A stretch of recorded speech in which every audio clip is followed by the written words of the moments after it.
Home ট্যাবের style group নিয়ে আজকে ক্লাস হবে। স্টাইলটা কি? We can style the document by style option. আমরা আমাদের ডকুমেন্টকে স্টাইল অপশনের মাধ্যমে বিভিন্ন স্টাইল অথবা ডিজাইন দিতে পারি। স্টাইল এবং ডিজাইনের মধ্যে আছে নর্মাল আছে, নো স্পেসিং আছে, হেডিং 1, হেডিং 2, হেডিং 3, 4, 5, এই উপরে দেখতে পাচ্ছেন এখানে আছে টাইটেল আছে, আরও বিভিন্ন এখানে অনেক অপশন আছে। তো এগুলো হলো ডিজাইনের এই স্টাইলের অংশ। তো আমি এখানে একটি ব্ল্যাঙ্ক ডকুমেন্ট নিয়েছি। এখন এখানে কিছু প্যারাগ্রাফ আমি ডেমো প্যারাগ্রাফ নিব। তো একটা শর্টকাট দেখাচ্ছি, আমাদের টাইপ করলে অনেক সময় লাগবে। আমরা ডেমো প্যারাগ্রাফ র্যান্ডের মাধ্যমে নিয়ে নিব। তো র্যান্ড নিতে হলে ইকুয়াল দিতে হবে, তারপরে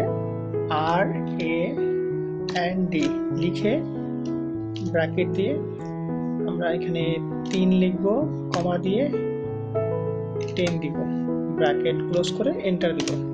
তো আমাদের এরকম করে প্যারাগ্রাফ চলে আসবে। আমরা এটাকে লেনটাকে আরেকটু বড় করে নিই, এটা কপি করে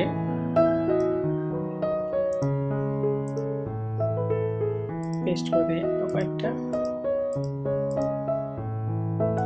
ধরুন 6 পেজ করেছি আমি। এখন এখান থেকে আমি দেখতে পাচ্ছেন আমি এইখান থেকে কিছু অংশ আমি হেডলাইন হিসেবে কাউন্ট করব। তো আমি এটা এন্টার দিয়ে দিই। তো প্রত্যেকটার এভাবে কিছু কিছু অংশ আমি হেডলাইন হিসেবে কাউন্ট করব। এখানে জাস্ট এক্সাম্পল হিসেবে আমি দেখাচ্ছি।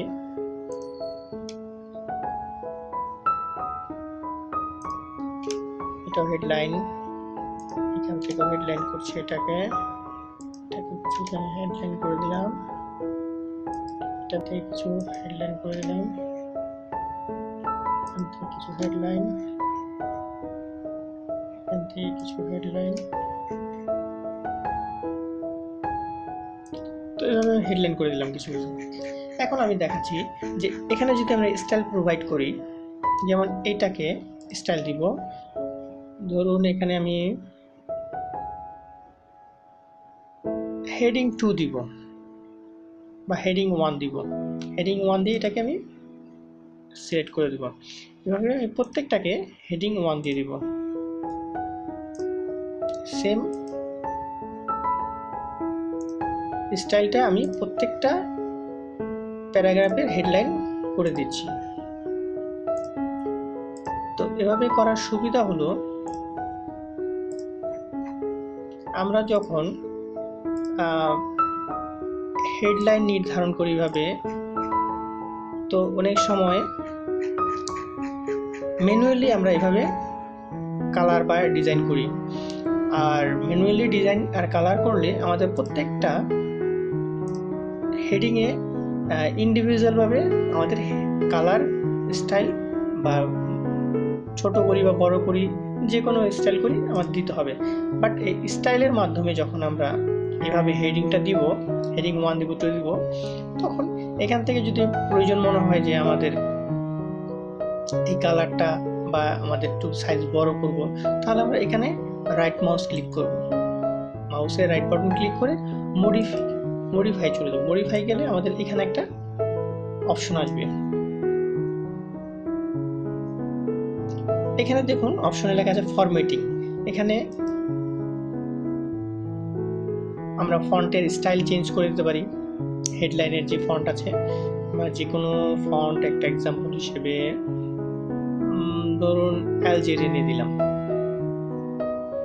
আর সাইজ 16। আমি কিন্তু এটাকে করছি, প্রথমটাকে, এবং কালার করে দিব, ধরুন এটা করলাম, ওকে। এখন ওকে দিব। দেখুন আমি কিন্তু এটাকে করেছি, সাথে সাথে আমাদের প্রত্যেকটা প্যারাগ্রাফের হেডলাইন সেম স্টাইল নিয়েছে।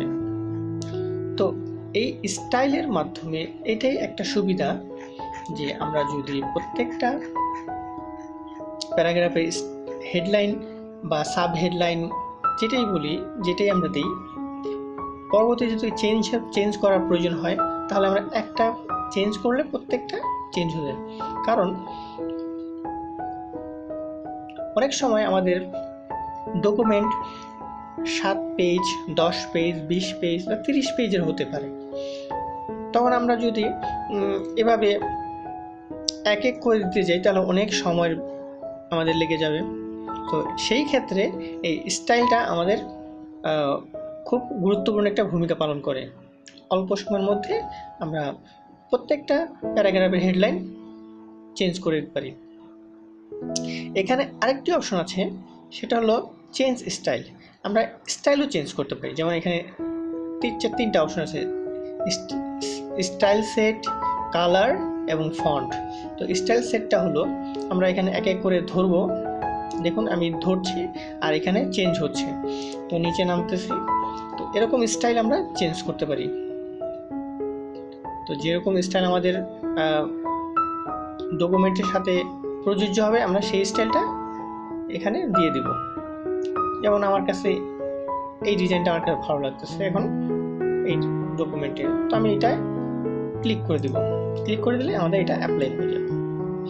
এখন আমরা যদি কালার চেঞ্জ করতে চাই, যে এই কালারটা আমাদের ভালো লাগছে না, তো আমরা ডিফারেন্ট কালার এখান থেকে সেট করে দিতে পারি।